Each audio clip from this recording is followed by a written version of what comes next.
Let me begin with Dr. Anand Ranganathan.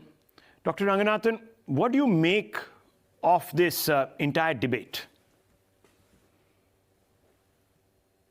I think you're on mute, Dr. Ranganathan. Yeah, go ahead. Yes, we can hear you now. Can you hear me now? Yeah.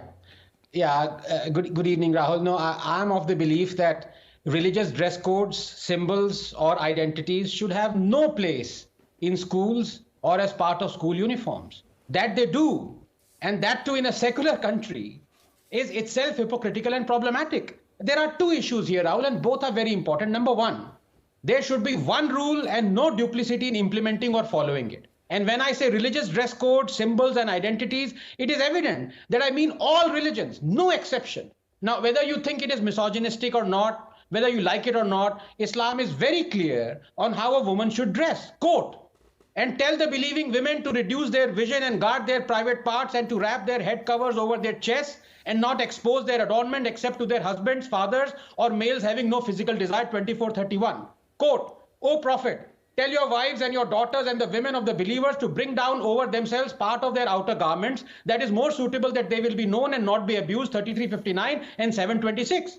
And because these are the commandments of Allah, by definition, a true Muslim has to follow them. So every true Muslim woman who must believe in each and every edict of Allah by definition has to adhere to this dress code of a burqa or a hijab or a chador.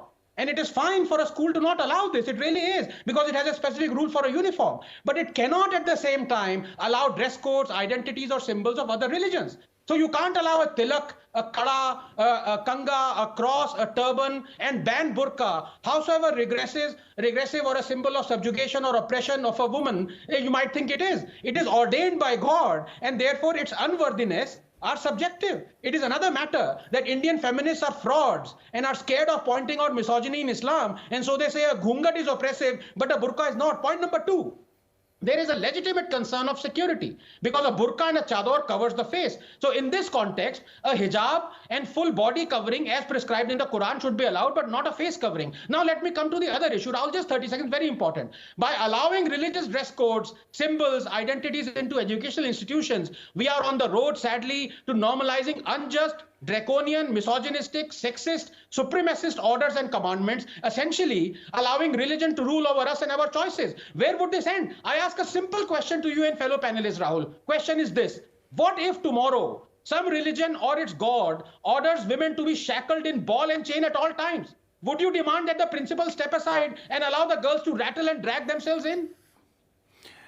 You know, Doctor, there have been instances when, and we've seen it in the recent past, where certain groups have come out and said that we should allow johar. There have been instances, if you remember, after the movie Padmavati was released or some such, I'm not very conversant with my Bollywood, but I remember this came up. And then, of course, there's been talk perennially about imposing the ghungat in certain cups in different parts of the country. At that time, of course, as you rightly said, lots of rights activists disregarded customs, etc., and said this is reprehensible. Today, I find that, no, I'm just saying, I'm sorry, I'm taking the liberty, Dr. Ranganathan. What if tomorrow a whole group of girls from, or female students from the Hindu community was to say, allow us with ghungats into the class? Yeah. What would we do?